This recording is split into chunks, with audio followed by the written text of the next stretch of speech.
সোনা সোনা সোনা লোকে বলে সোনা সোনা নয় তত খাঁটি, বলো যত খাঁটি তার চেয়ে খাঁটি বাংলাদেশের মাটি রে, আমার জন্মভূমির মাটি, আমার বাংলাদেশের মাটি।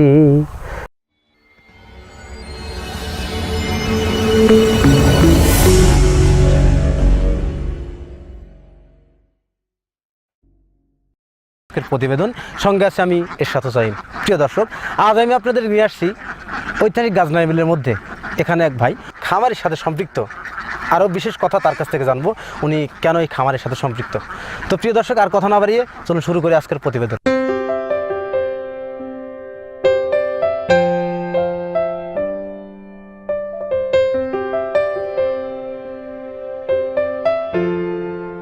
আসসালামু আলাইকুম।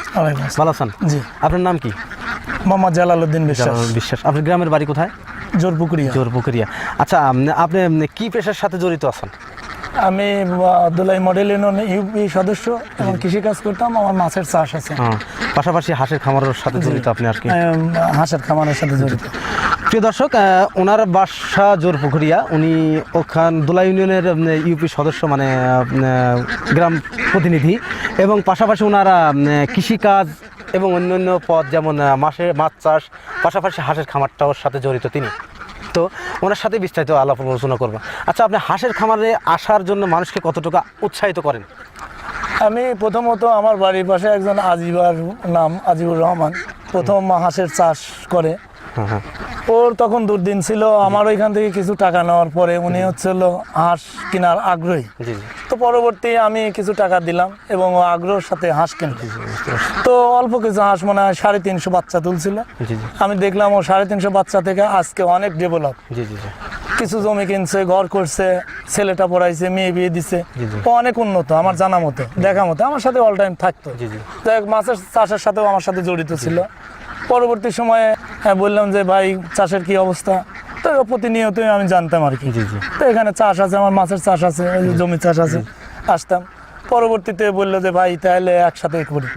আমার আগ্রহের সাথে এবং তার মনের ইচ্ছাকৃতভাবে দুইজন মোটামুটি খামারটি করলাম, এই গড়ে তুলছেন আর কি।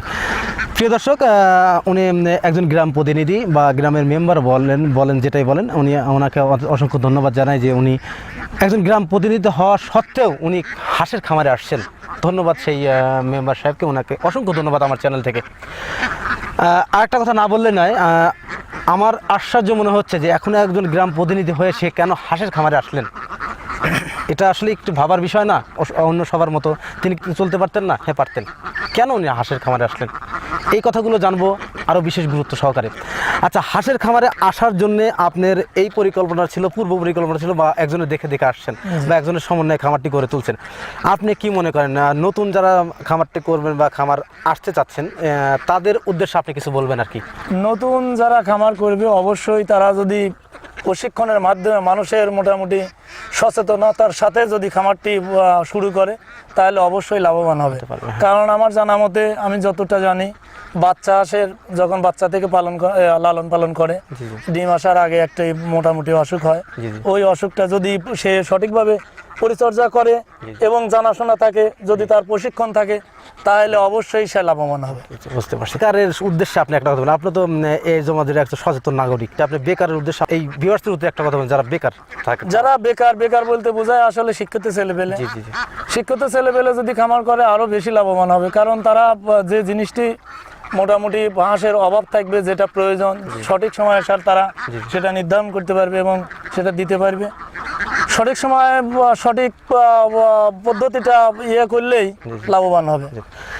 প্রিয় দর্শক, মেম্বার ভাই আমাদের একটা গুরুত্বপূর্ণ কথা বলছেন, সঠিক সময় সঠিক পদক্ষেপ যদি আপনি গ্রহণ করেন তাহলে আপনি লাভবান হতে পারবেন। বেকারদের উদ্দেশ্যে একটা কথা বলছেন, আপনারা ওনার কথাটা কতটুকু কেয়ার করবেন আমি আপনাদের বলছি যে বেকাররা আপনারা ঘরে বসে থাকবেন না, হাঁসের খামার করুন বা গরুর খামার করুন বা ছাগলের খামার করুন, যে কোনো খামারই করুন, একটা কর্মস্থান তৈরি করুন এবং সেখানে আপ্রাণ প্রচেষ্টা করুন, তাহলে আপনি সফলতার মুখ দেখতে পারবেন। তাই বেকাররা ঘরে বসে না থেকে একটা সংস্থা গড়ে তুলুন এ কথাটাই বললেন আমাদের এই গ্রাম প্রতিনিধি। আমি ওনাকে অসংখ্য ধন্যবাদ জানাই। কেন এই হাঁসের খামারের ভিতর ঢুকলেন? আরও তো গরুর খামার ছিল বা ছাগলের খামার ছিল, সেগুলোতে কেন না গিয়ে হাঁসের খামারে আসলেন? না, মোটামুটি আসলে বিষয়টা হলো ওই যে বললাম আজিবারের না মোটামুটি ঠিক আছে, আপনি ওনাকে লাভবান দেখে লাভবান এই- দেখছি। আচ্ছা, এক দ্বিতীয়ত জি জি আমার গরুটা লালন পালন করলে মোটামুটি আমারই করতে হবে, আর বাড়ি ঘরে সমস্যা, ঘাস মাস এটা সেটা বুনতে হয় নানান দিক দিয়ে। জানান। আর হাঁসটা মাঠে থাকবে, বাড়ি পরিষ্কার থাকবে। জি জি বুঝতে- মাঠে থাকলে তো আসলে বাড়ি ঘরে ময়লা হবে না। না, না।